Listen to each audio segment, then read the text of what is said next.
when you're walking along the beach, it's a really good time to start looking for your bait. See if you can get some pippies. A little gutter over there I want to fish, so I'm just going to dig down there.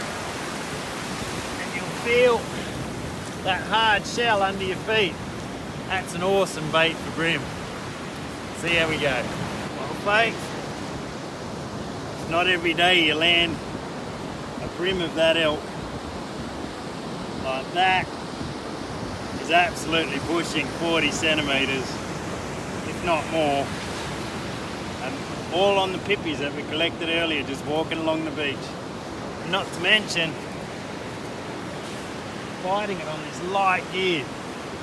Awesome! And this is how that big old bugger ended up. Home with us for dinner. Look at the size of those fillets. This is bigger than some snapper I've brought home, I reckon. Doesn't even fit in the container. Oh well. We'll manage.